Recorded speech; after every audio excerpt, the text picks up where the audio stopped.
¿Qué tal amigos del internet? Yo soy José Santiago y sean todos y cada uno de ustedes bienvenidos al prefacio de este podcast. Hablemos de.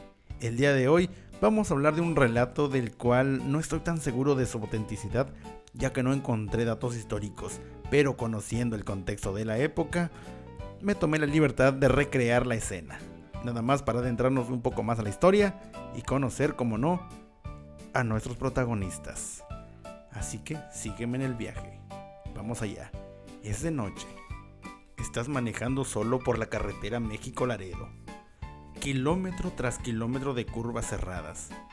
Montañas a un lado, un barranco del otro lado que no se ve el fondo. La niebla empieza a bajar, espesa, blanca, como si alguien hubiera derramado leche en el aire. Prendes las luces altas, pero no sirven de nada. Solo ves blanco. Y entonces la ves. Una mujer parada en la orilla del camino, vestida como de los años 30. Elegante, gringa, rubia, mirando hacia el vacío, como si estuviera esperando algo o a alguien. Parpadeas y ya no está. ¿Ya se te hizo interesante? Pues comencemos. A personas que invadiste. Ok, yo chingo mi madre. Antes de que lleguen más ocupantes. Qué bonito es educar a estos pequeños salvajes. Ok. Antes de meternos al terror, necesitamos entender algo importante. ¿Cómo era Tamazunchale en 1936? Porque no puedes entender por qué esta historia se volvió leyenda sin conocer el contexto. Tamazunchale en los 30 era mágico y jodido al mismo tiempo. Un pueblo en medio de la Huasteca Potosina, selva por todos lados y el río Moctezuma corriendo como vena del pueblo. Aquí está lo interesante. En 1936, Tamazunchale ya no era el pueblo aislado de 1927 como te conté en el episodio anterior de Lindbergh. No. Para los años 30, las cosas estaban cambiando. Ya teníamos carretera, la México-Laredo recién inaugurada. Dice que iba a traer progreso. Ajá, sí, progreso. Y también tragedias, pero eso lo vemos más al ratito. En 1936, Tamazunchale tenía como 8,000 habitantes, mezcla de mestizos, nahuas y huastecos. Las calles principales ya estaban empedradas. Ya había algunas casas de material. No todas eran de palma. Había comercio, café, piloncillo, ganado, naranjas del tamaño de tu cabeza y lo más importante, había movimiento. Porque la carretera México-Laredo pasaba justo por ahí. De repente llegaban viajeros, comerciantes, gringos buscando aventuras, todo tipo de tipos, muchos tipos raros, con cámaras. El mundo exterior ya no era tan lejano. Antes solo veíamos arrieros y burros. Ahora pasaban autos con placas de Texas, de Tamaulipas, etc. Pero no todo era color de rosa. México en los 30 todavía estaba medio roto después de la revolución. El presidente era Lázaro Cárdenas. Andaba repartiendo tierras, peleándose con los gringos del petróleo y tratando de armar el país. En Tamazunchale, la gente todavía se acordaba de los tiempos de la bola, de los zapatistas, esos zapatistas que pasaron por ahí, de cuando había que esconderse en los cerros. Pero ese es tema para otro episodio. Y además de todo eso, seguían las supersticiones, porque puedes tener carretera, puedes tener luz eléctrica en las plazas, pero no puedes quitarle a la gente sus historias de espantos.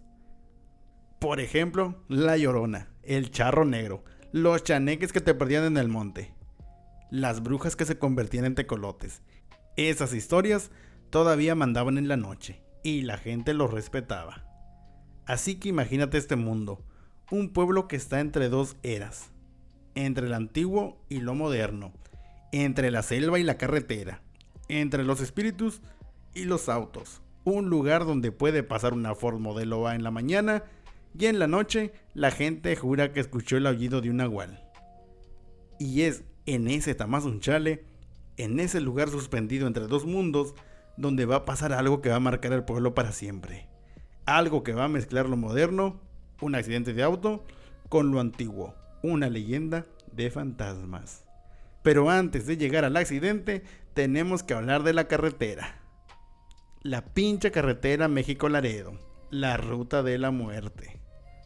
Sí, esa carretera México-Laredo, también conocida como la carretera nacional 85, también conocida como la que se comió a tu tío, también conocida como ni madres vuelvo a pasar por ahí de noche. Esta carretera es una obra maestra de ambición mexicana y locura ingenieril.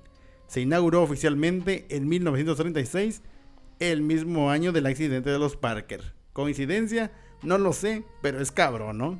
La carretera iba desde la Ciudad de México hasta Nuevo Laredo en la frontera con Texas.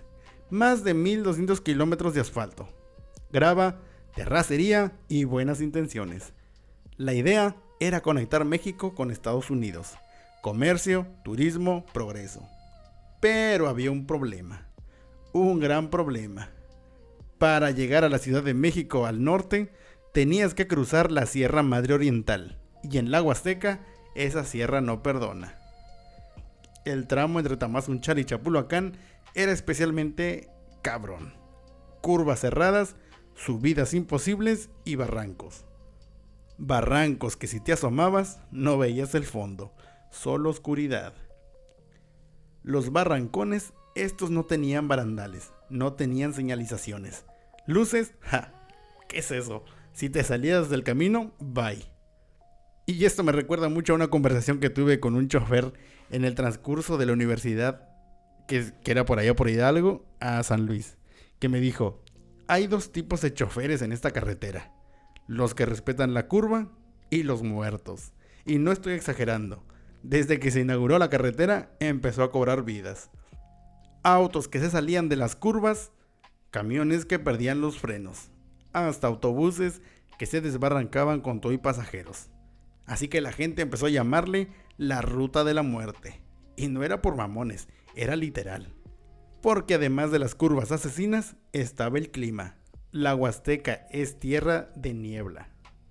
De repente estás manejando tranquilo con sol, viendo el paisaje, y en 10 minutos baja una neblina tan espesa que no ves ni la nariz de tu carro. Los choferes de la época contaban que la niebla no era normal, que aparecía de la nada, que parecía viva, como si la montaña quisiera esconder algo. En lo particular yo he pasado por ahí cientos de veces y te juro que hay lugares donde la niebla baja sola en ciertos puntos, como si alguien las pusiera ahí a propósito. Y luego estaban los derrumbes, rocas del tamaño de un Volkswagen cayendo de repente, sin aviso, solo escuchas el cash y rezabas que no te tocara. Ah, y ya mencioné que los autos de 1936 eran básicamente latas con llantas, sin frenos ABC, sin bolsas de aire, sin cinturones de seguridad. Si chocabas, volabas por la parabrisas como Superman, pero sin poderes. A pesar de todo, la gente seguía pasando por ahí, porque era la única ruta, no había otra, y si querías ir al norte, tenías que atravesar ese infierno de curvas y nieblas. Y así, mes tras mes, año tras año, la carretera se iba llenando de cruces. Cruces blancas en los bordes del camino, cada una marcando un lugar donde alguien se había muerto. Algunas tenían nombres, otras solo decían Descanse en paz en abreviación DEP. Y la gente que pasaba se persinaba. Y es que ya todos sabían que esa carretera tenía hambre. Y en el año de 1936, en algún punto entre el kilómetro, quién sabe cuántos, entre Chapulhuacán y Tamazunchale, en una curva especialmente traicionera, la carretera iba a cobrar 2 vidas más. La vida de los esposos Parkers. Pero, ¿quién eran ellos? ¿Qué hacían 2 gringos en medio de la Huasteca en 1936? ¿De dónde venían? ¿A dónde iban? Eso es lo que vamos a tratar de descubrir ahora poniendo nuestros gorritos de Sherlock Holmes. Es que mira, aquí está la onda. No sabemos casi nada de los esposos Parkers. Y eso hace la historia todavía más cabrona. Porque imagínate, estás investigando esta leyenda. No, te metes a archivos, libros, periódicos viejos y lo único que encuentras es: los esposos Parker estadounidenses murieron en 1936. Y ya. Sus nombres completos, desconocidos. ¿De qué estado de Estados Unidos eran? Misterio. ¿Qué hacían en México? Nadie lo sabe con certeza. Es como si la historia se los hubiera tragado. Igual que ese barranco. Pero bueno, con lo poco que sabemos y un chingo de investigación histórica, podemos armar una idea de quiénes pudieron haber sido. Así que pónganse cómodos, que vamos a especular con base en el contexto histórico. Año 1936, Estados Unidos. El país apenas se está recuperando de la Gran Depresión. La gente está pobre, sin trabajo y desesperada. Pero hay un grupo de estadounidenses que sí tienen dinero, que sí pueden viajar. ¿Quiénes son? Los aventureros, los exploradores, los expatriados. Esto es lo que tiene grabar un podcast con Cheve. Honey, ¿qué te parece si vamos a México? Dicen que es exótico, barato y que hay oportunidades. Oh, darling, suena emocionante. Una aventura. En los años 30, México era el destino cool para ciertos gringos. Artistas, escritores, antropólogos, misioneros, empresarios buscando oportunidades. Todos venían a México porque era A, barato, B, diferente, C, cercano pero exótico. Los Parker pudieron haber sido cualquiera de estos tipos. Opción 1, misioneros protestantes. En los 30, un montón de misioneros gringos trataron de venir y convertir católicos en protestantes. Llegaban a pueblos remotos con Biblias, buenas intenciones y cero idea de en qué se metían. Imagínate los Parkers. Eran misioneros, venían de predicar en algún pueblo de Hidalgo o Veracruz y regresaban al norte por México Laredo. Pero la montaña tenía otros planes. Opción 2. Eran empresarios o comerciantes. En los 30 había gringos que venían a México a hacer negocios. Minas, agricultura, petróleos antes de que Cárdenas los corriera. Tal vez los Parkers andaban checando propiedades en la Huasteca. La región era rica en café, madera y ganado. Pero nunca llegaron a hacer esa fortuna. Porque el destino es cabrón así. Opción 3. Eran turistas aventureros. Sí, había turistas gringos en los 30. No muchos, pero los había. Gente con ganas de conocer el México real, entre comillas. No solo era Acapulco, la Ciudad de México. Tal vez los Parkers eran esos, una pareja joven, o no tan joven, que dijo: vamos a manejar de Texas a la Ciudad de México. Imagina que puede salir mal. Pues todo puede salir mal. Pero aquí está lo que sí sabemos con certeza. Eran un matrimonio. Eran estadounidenses y posiblemente de Texas o algún lugar del sur. Viajaban en auto propio, así que tenían cierto poder adquisitivo. Y estaban pasando por la carretera México-Laredo en 1936. Y me gusta pensar que eran buenas personas, ¿sabes? Porque la leyenda no los pinta como villanos. La gringa del cantil no es un espíritu malvado que te quiere matar. Es un espíritu triste, perdido, esperando. Eso me dice que la mujer en vida era alguien buena, alguien que amaba, que soñaba, que tenía planes. Pero nunca volvieron a casa. Nunca volvieron a plantar rosas. Porque en una curva de la carretera, en un momento de distracción, o niebla, o mala suerte, todo terminó. Y lo más triste de todo es que probablemente nadie en Estados Unidos supo exactamente qué les pasó. Sus familias recibieron un telegrama frío. Lamentamos informarles que... Pero nunca vieron el lugar. nunca supieron los detalles, nunca pudieron cerrar esa herida. Los Parkers se quedaron en México, sus cuerpos enterrados en quién sabe dónde, su memoria convertida en leyenda, sus nombres olvidados, pero su presencia nunca se fue del cantil. Ahora sí vamos a lo que viniste a escuchar, el día del accidente, maldito morboso, la tragedia que lo empezó todo.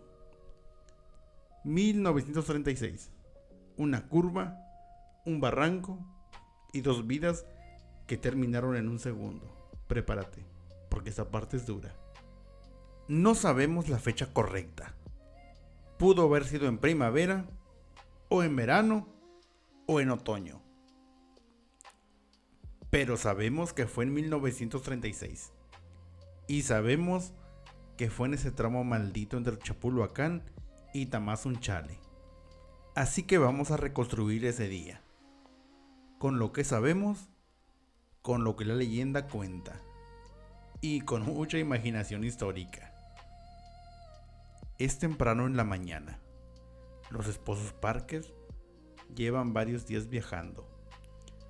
Durmieron en algún hotel del pueblo, quizá en Tamazunchale o quizá en Huejutla.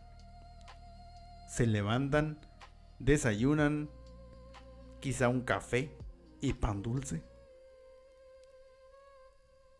Y después suben al auto. Una Ford probablemente, o una Chevrolet. Autos de los 30. Todo metal. Asientos de cuero. Ventanas que subías manualmente. Sin aire acondicionado. Sin radio. Solo el ruido del motor y la carretera. Arrancan. Salen del pueblo y la gente los ve pasar. Algunos saludan. Otros solo se quedan viendo a los gringos con curiosidad. Imagínate una escena retratada como Hollywood vía México, ¿no? Un niño moreno diciéndoles, adiós güeritos, que les vaya bien, ¿no? Y los Parkers saludan de vuelta y sonríen. No saben que es la última vez que alguien los verá con vida. La carretera se ve tranquila, recta, plana. El sol está saliendo, todo se ve hermoso. La selva a los lados, pájaros cantando, el río a lo lejos brillando como plata. El señor Parker quizá ya había escuchado la historia. Quizá ya sabía que la carretera era peligrosa, que había curvas mortales, que la niebla bajaba sin avisar. Pero él está confiado, es un buen conductor, ha manejado miles de kilómetros. ¿Qué podría salir mal?, piensa. Van subiendo poco a poco, la carretera empieza a trepar la montaña, las curvas empiezan a aparecer, primero son suaves, luego más cerradas. El señor Parker reduce la velocidad, agarra el volante con un poquito más de fuerza. A su izquierda, la pared de roca de la montaña. A su derecha, el vacío. Un barranco que parece no tener fondo. La señora Parker se asoma un poco y parece imposible no mirar, porque ese barranco es hipnótico, como si te estuviera llamando. Siguen avanzando, kilómetro tras kilómetro, curva tras curva, y entonces lo notan. La niebla baja de repente, como si alguien hubiera abierto una llave en el cielo, y baja algo espeso, blanco, envolvente. En cuestión de minutos, la visibilidad baja a menos de 10 metros. El señor Parker baja la velocidad un poco más. Prende las luces, pero no ayudan. Solo hacen que la niebla se vea más brillante. Así que maneja casi a ciegas. El corazón le late más rápido. Las manos le sudan. La señora Parker se agarra a su asiento. Pero siguen. Centímetro a centímetro. El señor Parker se asoma por la ventana, tratando de ver la orilla del camino. Pero es en vano porque no ve nada. Solo blanco. Y entonces llegan a la curva. La curva que se los va a llevar. Pero ellos no lo saben. Para ellos es solo otra curva más. El señor Parker gira el volante. Suave, controlado. Pero no vio que la curva era más cerrada de lo que parecía. O tal vez una llanta pisó grava suelta. O tal vez la niebla lo desorientó. O tal vez el destino ya había decidido que ese era el momento. Así que pisa el freno. Gira el volante desesperado. Pero es tarde. El auto se desliza. Como en cámara lenta. Y caen. El auto da vueltas. Golpea las rocas. Los cristales se rompen. El metal se retuerce. ¿Y ellos? Ellos solo pueden abrazarse y rezar que termine pronto. Y así, en un segundo maldito, se acabó todo. Los planes, los sueños, el futuro, todo terminó en el fondo de ese barranco. Arriba la carretera y la niebla sigue ahí, espesa, indiferente, como si nada hubiera pasado. Nadie los vio caer, nadie escuchó el scratch. La carretera estaba vacía, porque en 1936 no pasaban tantos autos. Podían pasar horas, días, antes de que alguien notara que faltaba un auto.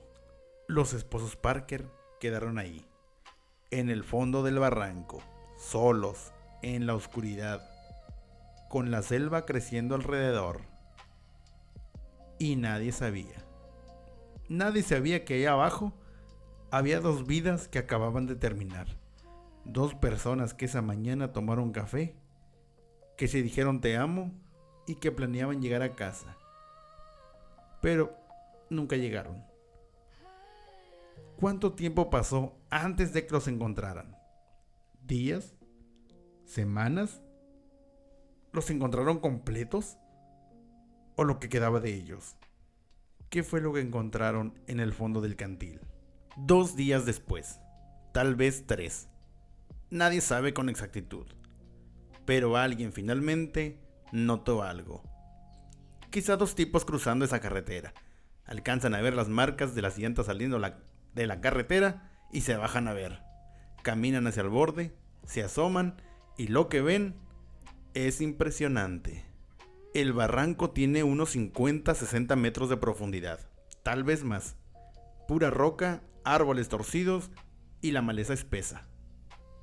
Y allá abajo, hecho pedazos, un auto.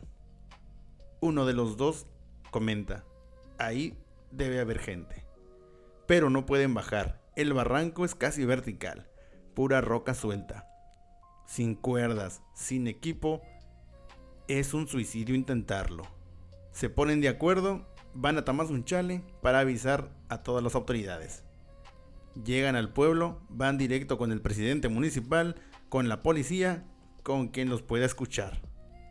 Se organizan rápidamente un grupo de rescate, pero en 1936 no había helicópteros, no había grúas especiales, no había paramédicos con equipo profesional. El grupo de rescate, entre comillas, era el jefe de policía, 3 o 4 voluntarios con muchos huevos, unas cuerdas viejas y mucha fe en Dios. Llegan al lugar, se asoman, la luz del día les permite ver mejor y es peor de lo que pensaban. Estaba bien pinche hondo. Pues ni modo, tienen que bajar y comienzan a descender, despacio, con cuidado. Las rocas se desmoronan bajo sus pies. Las cuerdas rechinan. Cada metro se siente como una eternidad. Bajan y bajan y bajan. Hasta que finalmente tocan fondo. ¿Dónde está el carro? Caminan entre la maleza, esquivan ramas, piedras. La selva ya empezó a reclamar el lugar. Y entonces lo ven. El auto, o lo que quedaba de él, completamente destruido. El techo aplastado, las puertas arrancadas, los vidrios hechos polvo, como si un gigante lo hubiera estrujado con su puño. Se acercan, y ahí están los esposos Parker. No voy a darte los detalles gráficos, porque no hace falta, solo te digo esto: murieron en el impacto, los dos. Probablemente ni sintieron el dolor, fue rápido. El policía se quita el sombrero, los voluntarios se persignan, nadie dice nada por un momento. Solo el sonido de la selva, los pájaros, el viento. Pobrecitos, tan lejos de su casa, comentan. Descansa en paz. Revisan los restos del auto, buscan identificaciones, papeles, algo que les diga de quiénes eran estos tipos. Entre esas pertenencias se encuentran una cartera que dice Parker, estadounidenses. No hay alguna dirección, no hay un teléfono. Está muy dañado, no se lee bien.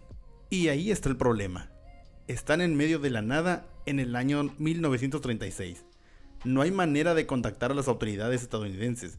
No hay manera de decirle a la familia: encontramos a sus seres queridos. Todo es lento, burocrático, complicado. Ahora viene el problema logístico. ¿Cómo subes 2 cuerpos por un barranco de 60 metros? Con las cuerdas que tienes, con las fuerzas que tienes y con todo el respeto que puedas. Les toma horas. Cuando finalmente logran subir todo, los cuerpos, los restos, lo que pudieron recuperar del auto, los llevan a Tamazunchale. Los ponen en el velatorio del pueblo y ahí es donde la historia comienza a volverse leyenda. Porque la gente del pueblo empieza a hablar. Pobres gringos, ¿qué hacen aquí? ¿Tenían familia? ¿Alguien sabe sus nombres completos? Nadie tiene respuestas. Y cuando nadie tiene respuestas, empiezan las especulaciones. Yo escuché que venía de Texas. No, a mí me dijeron que eran misioneros. Pues yo oí que andaban huyendo de algo. Y así empieza la mezcla de tragedia real con misterio. El ingrediente perfecto para una leyenda. Pero todavía falta algo. Todavía falta el funeral. El adiós. El momento que Tamazunchale le dice adiós a los extraños. Esos que nunca volvieron a casa. Repito, el año 1936. En el pueblo de Tamazunchale, la muerte no era algo privada. Era comunitaria. Y eso es algo que todavía tiene los pueblos indígenas de esa comunidad. Ya que cuando alguien muere, todo el pueblo participa. Eso es lo genial. Aunque no conocieras al muerto. Aunque fuera un completo extraño. Y los Parker eran los extraños, más extraños que el pueblo había visto en mucho tiempo. Gringos, sin familia, sin nadie que los reclamara. Muertos en una tierra que no era la suya. Y la gente de Tamazunchale dijo: pues entonces, nosotros los vamos a despedir. El velorio se hace en la casa municipal. O tal vez en alguna casa grande que prestaron. Los cuerpos están ahí, en 2 ataúdes sencillos de madera. Ataúdes que probablemente hizo el carpintero del pueblo en unas horas. Las mujeres del pueblo traen flores. Las que tienen, las que pueden. Bugambilias, gardenias, cempasúchil, si es que hay. Pobrecitos, murieron lejos de su tierra. Lo menos que podemos hacer es darle flores. Y empiezan a llegar, uno por uno, familias completas, viejitos que apenas pueden caminar, niños de la mano de su mamá. Y aquí está la belleza de esto.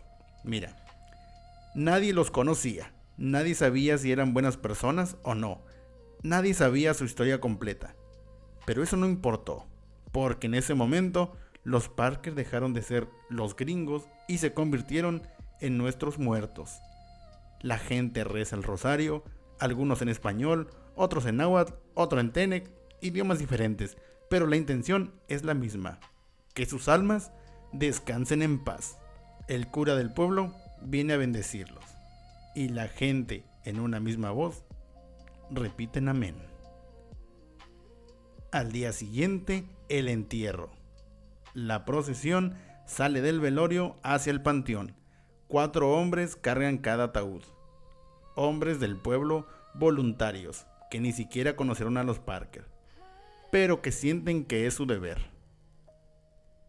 Detrás van las mujeres, algunas llorando, otras en silencio, niños curiosos, viejitos quitándose el sombrero. Todo el pueblo camina, como si fuera familia. Llegan al panteón municipal.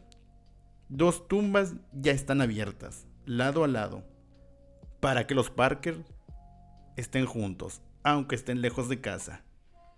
Los bajan despacio, con cuidado, y el cura recita las últimas palabras: polvo eres y en polvo te convertirás. Que el Señor te reciba en su gloria. Y empiezan a echar tierra, palada tras palada, y la gente llora. Llora porque 2 personas que nunca conocieron, y lloran porque entienden que pudieron haber sido ellos. Lloran porque la muerte no discrimina. Te puede llevar en tu casa o en una carretera perdida en México. Y aquí está lo que me parte el corazón, porque probablemente nadie de la familia de los Parker estuvo ahí. Probablemente recibieron la noticia semanas después, por telegrama, frío, impersonal. Lamentamos informar, y nunca pudieron venir. Nunca pudieron ver dónde quedaron. Nunca pudieron decir adiós. Pero el pueblo de Tamazunchale sí lo hizo. El pueblo les dio un adiós, con flores, con oraciones, con lágrimas de verdad. Y eso es algo hermoso en medio de tanta tristeza. Las tumbas se llenan. Ponen 2 cruces sencillas de madera. En uno dice Parker, en la otra también. Sin fechas completas, sin nombres de pila, solo Parker. Que Dios los tenga en su gloria. La gente se va, regresa al pueblo, a sus vidas, a sus trabajos. Pero algo cambió, porque ahora hay 2 extranjeros enterrados en su panteón. 2 gringos que se quedaron para siempre en la Huasteca. Y durante unos días, la vida sigue normal. Los camioneros siguen pasando por esa carretera. La gente sigue yendo al mercado. Los niños siguen jugando en la calle. Pero entonces comienzan los rumores. Ok, ahora tenemos que hablar de algo importante. ¿Cómo es que ese lugar se le llamó el Cantil de la Gringa? Porque no fue oficial, ¿eh? No es que alguien pusiera un letrero de gobierno que dijera: bienvenidos al Cantil de la Gringa, maneje con precaución. No. Fue orgánico, natural, como nacen todos los nombres de lugares en México. Primero, definamos qué chingados es un cantil. Porque si eres de muy al norte o de muy al sur, tal vez no lo sepas. Un cantil es un barranco pronunciado, un precipicio, un despeñadero, un lugar donde si te caes ya valiste. En la Huasteca hay cantiles por todos lados. Te asomas de un lado, un cantil. Levantas una piedra, otro cantil. La región es pura montaña, pura roca, puro abismo. En definición, un cantil es donde se acaba la tierra y empieza el vacío. Ahí no te asomes, ¿eh? Y gringa, bueno, eso es fácil. En México, gringa es mujer estadounidense. No es ofensivo, es descriptivo. Es como decirle la güera o la extranjera. Entonces, el Cantil de la Gringa, el barranco de la mujer estadounidense. Simple, directo, mexicano. Pero ¿quién lo bautizó así? Nadie lo sabe exactamente. ¿Fue la gente? ¿Los choferes? ¿Los que pasaban por ahí? Tipo, ¿sabes en qué parte del camino se desbarrancaron los gringos? Sí, en el cantil, ya sabes, el cantil donde se murió la gringa. Así, el Cantil de la Gringa. De boca en boca el nombre se pegó, se volvió viral. Y en cuestión de semanas, tal vez meses, ya todos en la región lo conocían así. Cuidado con el Cantil de la Gringa. No pases de noche por el Cantil de la Gringa. ¿Ya te conté lo que pasó en el Cantil de la Gringa? Se volvió un punto de referencia geográfico. Mira, si sigues derecho hasta que llegues al Cantil de la Gringa, ahí volteas a la izquierda. Es como decir la Curva del Diablo o el Puente de los Suspiros, lugares que tienen nombre porque algo pasó ahí, algo que la gente no puede olvidar. Y aquí está algo interesante, el nombre no nació solo por accidente, el nombre se quedó por lo que vino después, por las apariciones. Porque si el lugar solo fuera donde se mataron unos gringos, con el tiempo se hubiera olvidado. México tiene miles de lugares así. Curvas asesinas, puentes mortales, tramos malditos. Pero el Cantil de la Gringa es diferente. El Cantil de la Gringa tiene presencia. Y cuando los choferes empezaron a reportar que veían algo, una figura, una mujer, un espíritu, el nombre cobró otro significado. Ya no era solo el lugar donde murió la gringa. Se convirtió en el lugar donde la gringa sigue estando. Pero a finales de los 30, el Cantil de la Gringa ya era famoso. O infame. Depende de cómo lo veas. Oye, chamaco, ¿ya te dijeron de no parar ahí por el Cantil de la Gringa? No, ¿por qué? Porque dicen que la gringa todavía anda por ahí. Y con cada historia que se contaba, con cada avistamiento que se reportaba, el nombre se hacía más pesado, más cargado. Ya no era solo un nombre geográfico, era una advertencia. Ten mucho cuidado cuando pases por el Cantil. Y si ves algo raro, no te detengas. ¿Me oyes? No te detengas. Hoy en día, casi 90 años después, el lugar todavía se llama así. Pregúntale a cualquiera de Tamazunchale, de Chapulhuacán o de alguna parte de esa región. ¿Conoces el Cantil de la Gringa? Y te van a decir, ah sí, ese lugar está pesado. Porque los nombres tienen poder. Los nombres mantienen vivas las historias. Y ese cantil la mantiene viva a ella, a la mujer que nunca se fue, a la mujer que todavía espera. ¿Pero espera qué? ¿Qué espera exactamente? ¿Por qué se quedó? ¿Qué es lo que quiere? Esas son las preguntas que los choferes se hacían cada vez que empezaron a verla. ¿Cuándo empezaron a verla? Parada en la orilla, mirando hacia el vacío. Y eso es lo que vamos a explorar ahora. Los primeros avistamientos, las primeras veces que alguien vio y no pudo explicar lo que vio. Porque aquí es donde la historia se vuelve escalofriante. Pasaron algunas semanas después del entierro, tal vez un mes.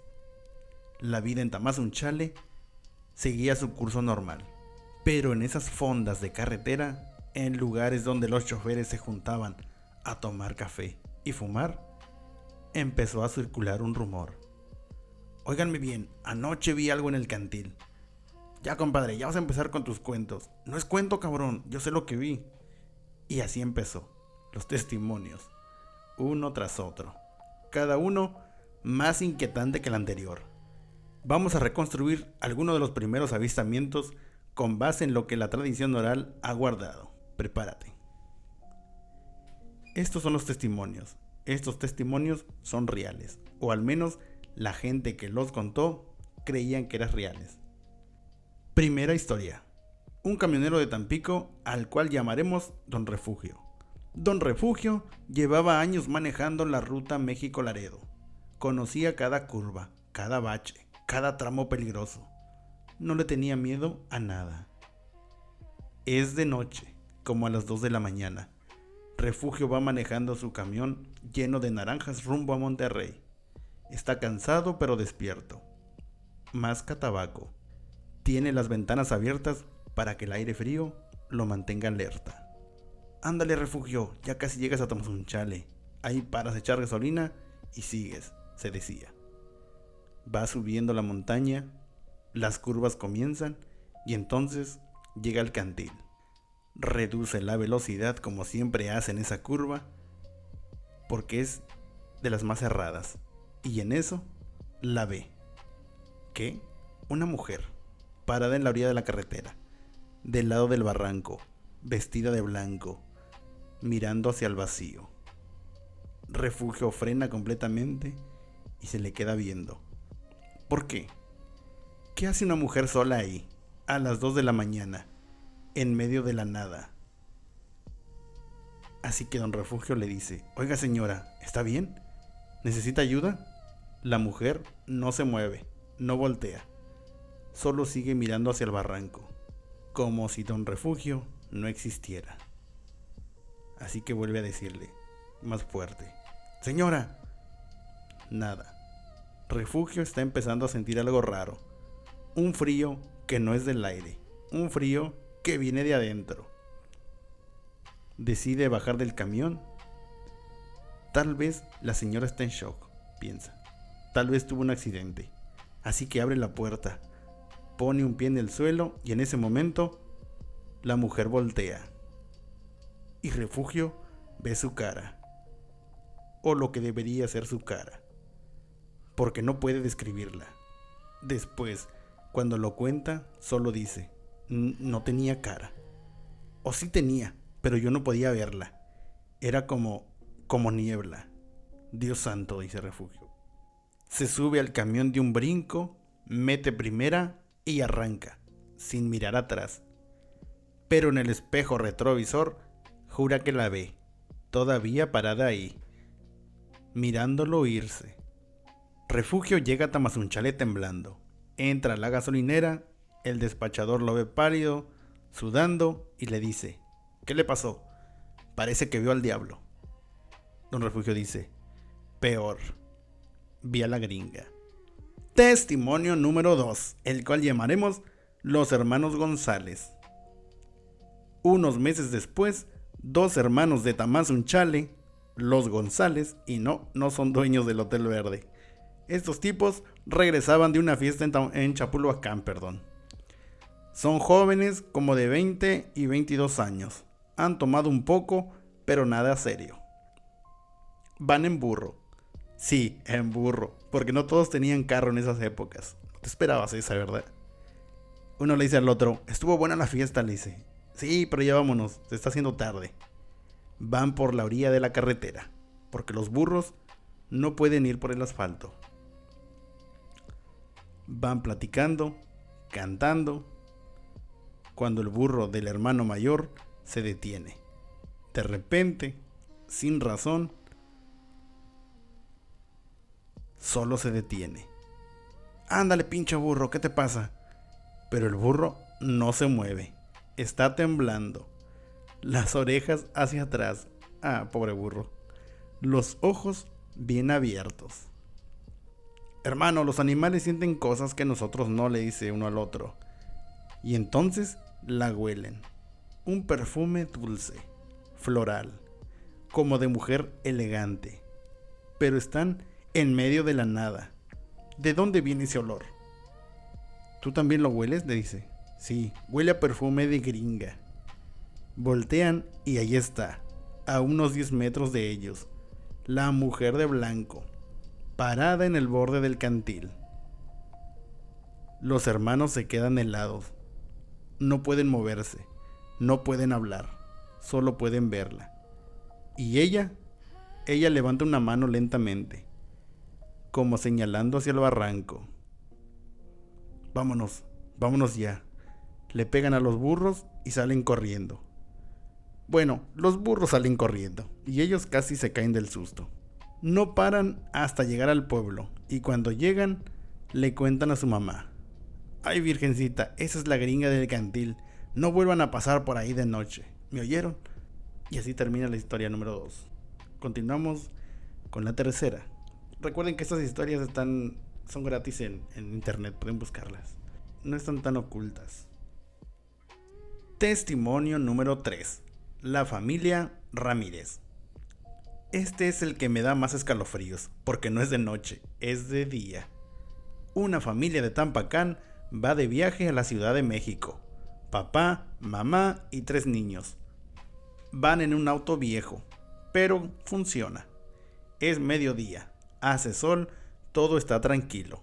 Pasan por el cantil, el papá conoce la historia, pero no le hace mucho caso. Son puras supersticiones, dice. Pero entonces, el niño más chico, como de 5 años, señala por la ventana. Mamá, ¿quién es esa señora? Y la mamá, ¿cuál señora, mijo?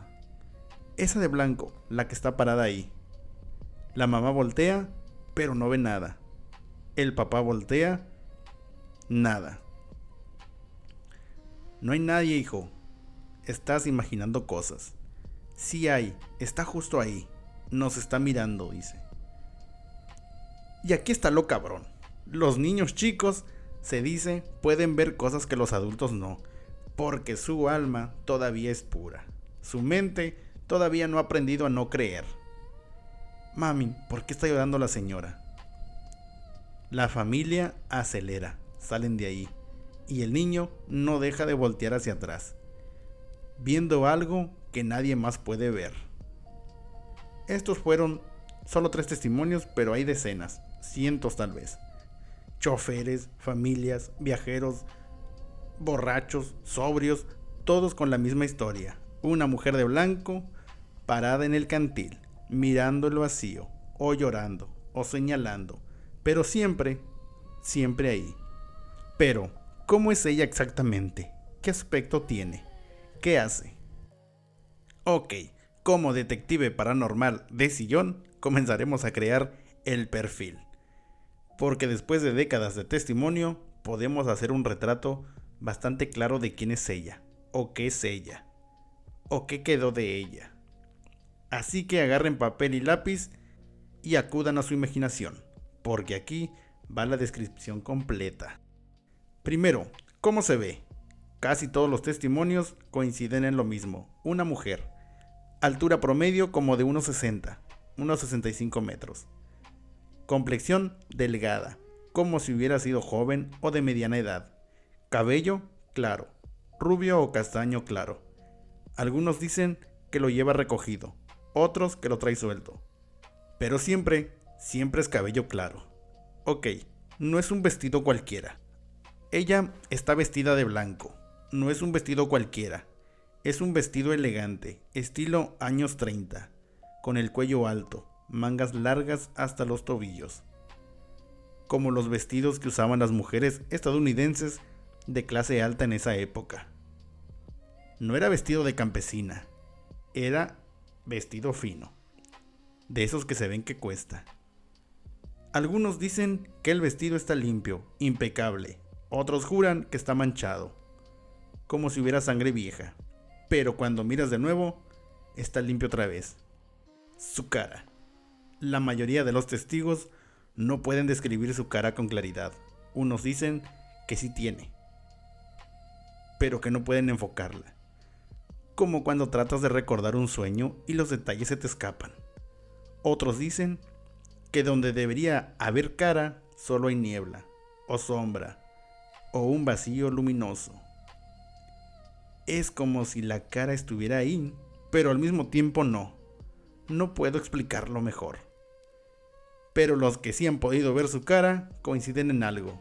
Está triste, profundamente triste, como si llevara un dolor que no puede soltar. Ahora, ¿qué hace? ¿Cómo se comporta? Porque no es un fantasma de las películas que persiguen gente, atraviesan paredes. No, la gringa tiene sus patrones, sus rituales. Siempre está parada en el mismo lugar, en la orilla del cantil, exactamente donde su auto se desbarrancó. Nunca la han visto en otro lado de la carretera, solo ahí. Si pasas por el kilómetro 278, ahí mero está ella, siempre en el mismo punto. La postura, casi siempre está parada de espaldas a la carretera, mirando hacia el barranco, hacia el vacío, como si estuviera buscando algo allá abajo, o como si estuviera esperando a alguien que nunca llega. Algunos testigos dicen que está completamente inmóvil, como una estatua. Otros juran que se mece ligeramente, como si hubiera un poco de viento, aunque no lo hay. La hora. Aquí es donde se pone interesante. La gringa aparece en diferentes momentos. De noche. La mayoría de los avistamientos son entre las 12 de la noche y a las 4 de la mañana. La hora de las brujas, como dicen. Cuando el velo entre los mundos es más delgado. También aparece al amanecer. Algunos la han visto justo cuando está saliendo el sol, como si la luz del día la estuviera obligando a irse, y ella se resiste. Es muy raro que la vean de día, pero pasa, especialmente en días nublados o cuando hay niebla, como si la niebla la trajera. Siguiente patrón: las condiciones climáticas. La gringa ama la niebla, o la niebla la ama a ella, no sé cuál de los dos, pero el 80% de los avistamientos pasan cuando hay niebla. La niebla baja y es como si ella viniera con la niebla, como si fueran lo mismo. También aparece en noches de luna llena, o en aniversarios. ¿Aniversarios de qué? Nadie sabe exactamente. Tal vez del accidente, tal vez de su cumpleaños, tal vez de su boda. Ahora, lo importante, ¿qué hace cuando te ve? ¿Es peligrosa? Aquí está la buena noticia. La gringa no es agresiva, no persigue autos, no causa accidentes. Bueno, no directamente, no te ataca, no grita. Pero... y siempre hay un pero. Te ignora. La mayoría de las veces ni siquiera sabe que estás ahí. Está en su propio mundo, en su propio infierno personal. Puedes pasar manejando y ella ni voltea. Pero justo a su lado, como a 2 metros, tiene una reacción que es el mirarte. Esto es menos común, pero es más aterrador. A veces, si te detienes, si la observas mucho tiempo, ella voltea. Lentamente y te mira. Y cuando te mira, sientes algo, un frío que te atraviesa, una tristeza que no es tuya, un dolor tan profundo que te hace querer llorar. Y también está la parte de la señalada, la más rara, la más perturbadora. Algunos testigos dicen que levanta la mano y señala hacia el barranco, o hacia ti, o hacia la carretera delante. Y aquí hay 2 teorías. Teoría A, te está advirtiendo, cuidado con la curva, no te pases como yo. Teoría B, te está invitando, ven conmigo, acompáñame en el vacío. Los que han visto la señal dicen que sintieron una urgencia, un impulso de girar el volante, de seguirla hacia el barranco, y tuvieron que luchar contra eso. Y además de verla, hay otros fenómenos asociados, el perfume. Algunos lo huelen aunque no la vean, un perfume dulce, floral, caro, de una mujer elegante de los años 30. También está el factor frío, un frío que no corresponde al clima, que te hace temblar aunque estés en pleno verano. La sensación de ser observado aunque no la veas, sabes que está ahí mirándote. El otro factor, los autos fallan. Algunos reportan que cuando pasas por ahí, el motor tose, o las luces parpadean, o la radio se llena de estática. Y lo más escalofriante, los sueños. Gente que nunca ha estado en el cantil sueña con ella, la ve parada ahí, y cuando van al lugar, es exactamente como el sueño. Entonces, ¿quién es ella realmente? No solo la mujer que murió en 1936, sino lo que quedó, la huella, el eco. Es el dolor convertido en presencia, es amor que no pudo dejar ir. Es un alma que no entiende que ya se fue, o que entiende perfectamente, pero no puede irse. Y la pregunta que todos se hacen, ¿qué busca? ¿A su esposo? ¿El camino a casa? ¿Justicia? ¿Paz? Yo soy José Santiago y este es tu podcast Hablemos de. Recuerda que todos los domingos a las 6 de la tarde tenemos episodio nuevo. Gracias por seguirme y hasta la próxima.